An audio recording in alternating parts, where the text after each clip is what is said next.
Hi, everybody. Welcome to episode 5 of BC Wheelchair Sports' Limb Loss Awareness Month series. This month, we're featuring the stories of amputee athletes and those with limb differences who are active and involved in wheelchair sports.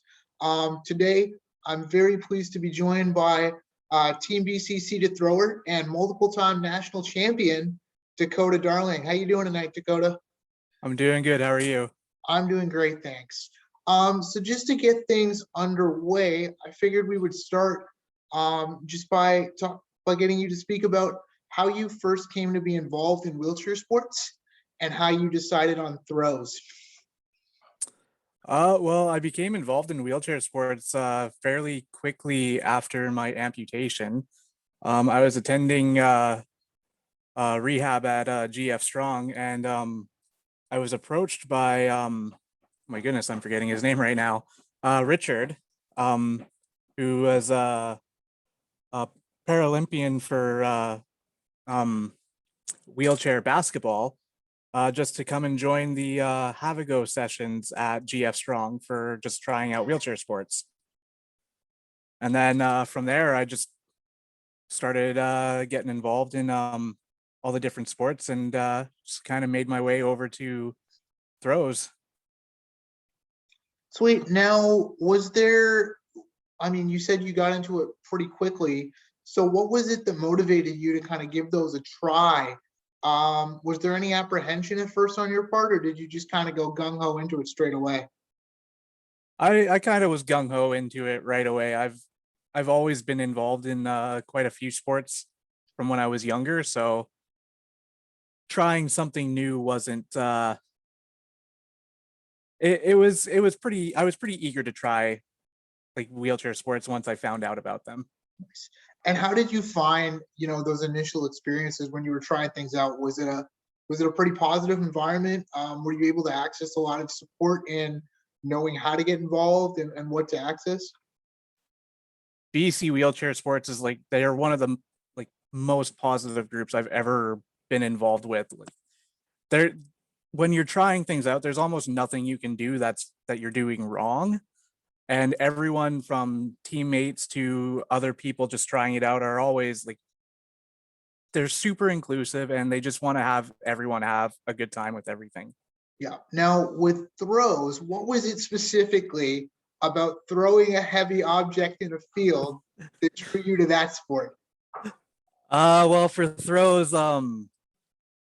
it was kind of funny how I really started competing in that, because I was at a track meet for wheelchair racing and they had some open spots for seated discus, and I was like, you know what, I'm just gonna throw it, give it a try and see what happens. And then my first couple throws were quite good, so it was like, yeah, maybe I could actually go somewhere with this. Sweet. So that's actually really interesting. So you were at an event for another sport, and then you had the opportunity to kind of give it a shot there. When you had that success, with those first couple throws, was there anybody like in your ear straight away about really giving throws a shot? Or was it something that you kind of came to on your own? Oh well, like with wheelchair athletics, like you've always got the coaches. At the time, it was Lisa Myers and James, who still coaches the wheelchair racers. But Lisa has always kind of been involved with everything. And then when I was throwing those first couple times, like you could hear both Lisa and James in the background going like, "Oh man, that's really far. Those are really good throws."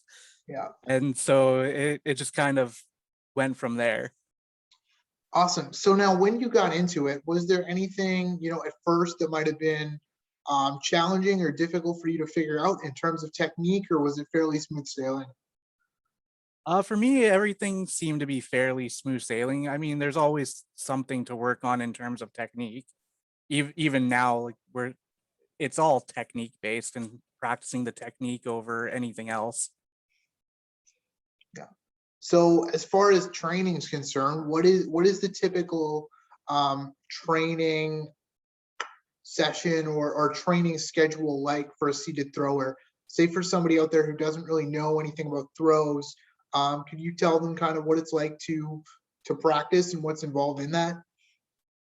Yeah, so when you're first starting, like when you're going to a training session, um normally they're twice a week, usually in the evening. So if you have like a job or whatever, then you have that time to come in.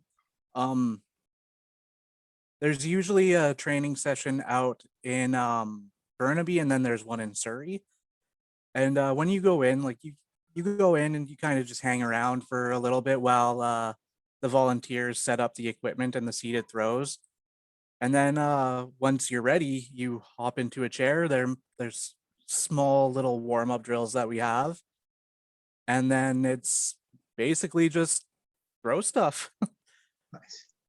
And now for you, as an amputee, I know in throws you use throwing frames in order to kind of sit and get your throw off.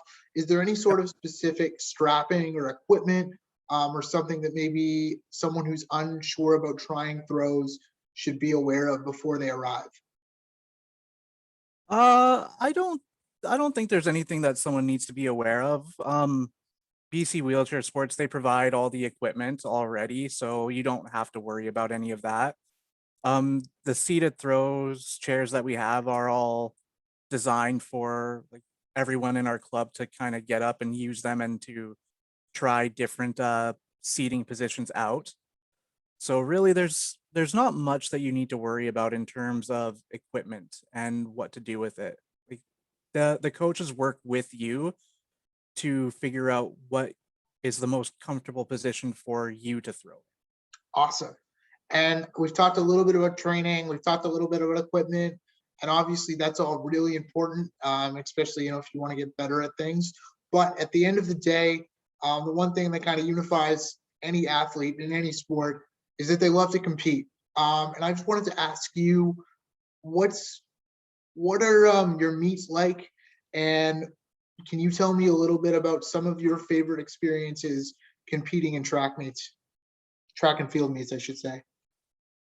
The meets are it really depends on where you go. For the meets here in BC, like you're hanging out with your team. There's no one that really comes in, so you're competing not so much against everyone else, but throws in particular, you're really competing against yourself. You're always trying to hit that new personal best, and it doesn't matter what anyone else is throwing or doing.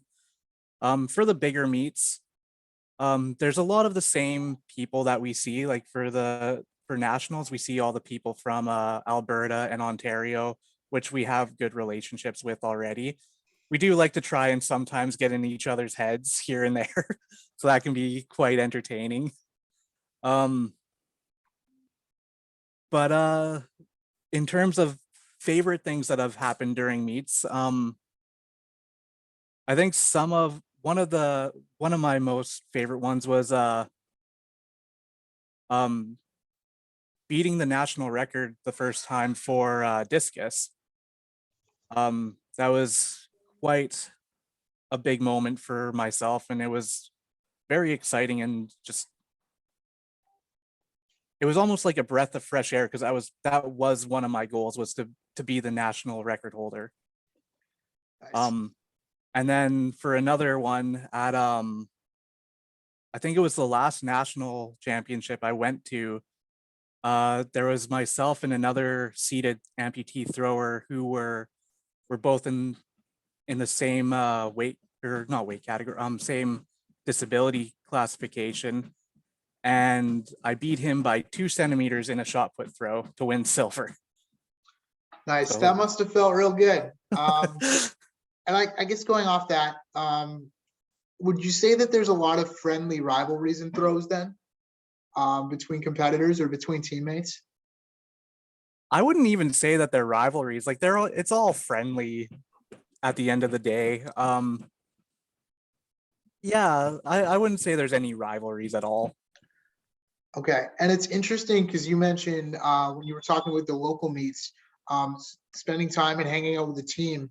And I think a common misconception for individual sports is that there's not that team atmosphere. But I know from being around a few of you guys and stopping by a few of your clinics in BC. There really seems to be a strong camaraderie and a strong team atmosphere within the athletics group. Can you kind of talk about that a little bit and what that's been like for you to be part of Team BC?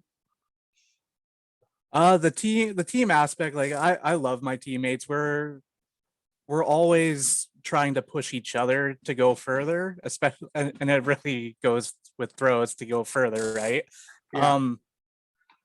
But the every just the overall atmosphere at BC Wheelchair Sports for the teammate aspect is it's so welcoming. Um just having others as well that you can relate to for what we've had to go through. Um it builds a different kind of bond than, say, people you went to high school or college or university with or work friends. Um yeah. Yeah, no, I definitely can understand that. It's kind of like you have maybe your specific experiences have all been a little different, but you have that kind of common thread and common bond that can bring you together. And I think Yeah. that's really cool. And I think that's something that's true across a number of the sports we offer, and even some of the para sports that we don't, is that kind of continuing thread. And I guess to talk a bit more about kind of the team notion, is you were also a part of a larger team BC at, I believe it was the Canada Summer Games. Yep. Was that correct? Now, can you tell me a bit about what that experience was like, getting to represent your province at a multi-sport games and to be part of, I guess, a larger team BC than what you'd be used to at a typical track meet? Uh for representing Team BC, like it's all like just getting to represent anywhere is it, there's a little bit of pressure on yourself to try and make everyone proud. But at the end of the day, it is just another track meet. At least in my mind, it is. So I try not to let certain things like that get to me, and I just try and focus on the basics and what I know that got me to where I was. Um, there are a lot more people there watching though, so that can be kind of nerve wracking. Cool. And I've heard also that off the track, when it comes to things like Canada Games and stuff, that you were a bit of a pin aficionado and a bit of a collector. Yeah, Is that true? yeah. I have all my pins up on my wall. Did a lot of trading with the other members from other provinces. Nice. Sweet. So I guess we've covered a lot of bases here. We've talked about kind of how you got started, what training is like, what a typical meet's like, and a bit about the team atmosphere and throws. My next few questions have to do a bit more with kind of like what your personal goals are and what you'd like to see out of throws. So do you have any, I know you mentioned that you set that national record and that was a big goal for you. Do you have any goals left that you're still working towards now? Is there anything else that you'd like to accomplish in throws? The biggest thing I would like to accomplish at this point for throws is to make the Paralympic team.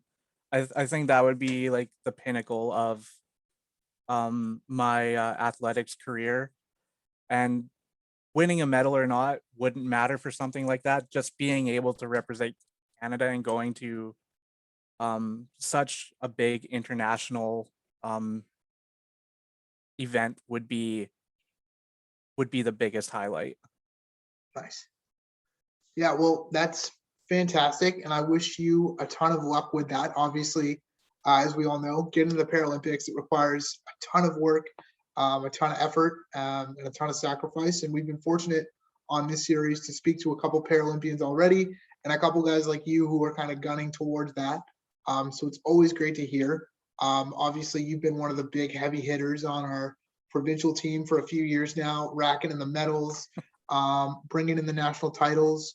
And I guess my next question to you would be, how would you like to see our throws program grow, and what advice would you have to aspiring athletes or somebody who's thinking about trying throws for the first time or getting involved in the program? In terms of growth, I think just having the um just the name out there a bit more would probably help out quite a bit. The fact that even if you have lost a limb, there are options for you to try for sports. Um, and even for like getting others involved in seated throws, it it really comes down, in my opinion, to just more doing what you want to, like what you enjoy and what you want to do. Whether we have more people in throws or any wheelchair or para sport is more the long term goal, I think, rather than just an individual sport. I like that. That's a really kind of holistic view. I know some people are really kind of, you got to pick our sport. You have to pick this. So it's really nice to hear somebody be like, I just want more people to get involved and more people to give something a try. And that's really something that at BC Wheelchair Sports we're really passionate about, is getting people involved in whatever they would like to, whether it's one of our sports or whether it's one of the other sports. So I will just do a short plug here for our organization. If you are interested in getting involved in wheelchair sports in BC, please reach out to us at www.bcwheelchairsports.com. Fire us a message on our social media or reach out to any of our coordinators and we'd be happy to help you. Obviously, for this series, we're really trying to promote seated throws and wheelchair sports. But if you're an individual with an impairment who is interested in the ambulatory side of track and field, there's also programs like that available, and you can reach out to BC Athletics to learn more. When it comes to wheelchair basketball, as we said, there's BC Wheelchair Basketball. And if you're in another province and you're tuning into this series and you'd like to learn more about wheelchair sports, feel free to reach out to us and we'll be happy to point you in the right direction. Now for you, Dakoda, I guess my last few questions just have to do with how sport has helped you in the rest of your life. So have you noticed a specific impact since you've been involved in sport, and did it help you kind of cope with your amputation at all? Well, before my initial injury and my amputation, I was really big into sports beforehand.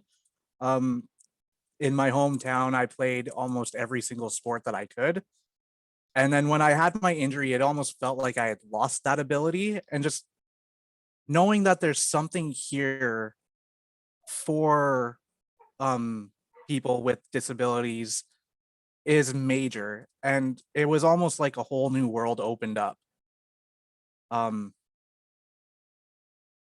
it's almost an indescribable feeling when you can find something that you were so passionate about, the feeling of losing it, and then the feeling of finding it again.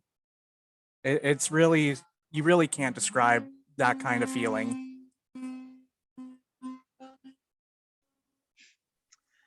Well, honestly, that's really amazing. And also as an athlete in a couple other sports with a disability, I definitely feel like I can empathize and agree with you there. Is that notion of like finding something that either you feel like you had lost or that you didn't think that you could access again, and to have that feeling and to get involved and kind of reignite that fire, I think for anyone is a really positive thing. So I'm really glad, that you were able to have those experiences.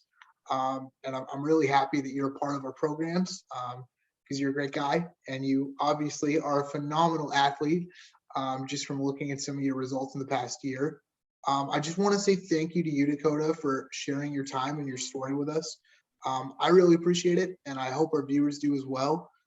Is there anything that you'd like to add that maybe we didn't cover that you just love to get out there? I don't think there's anything else I would like to add.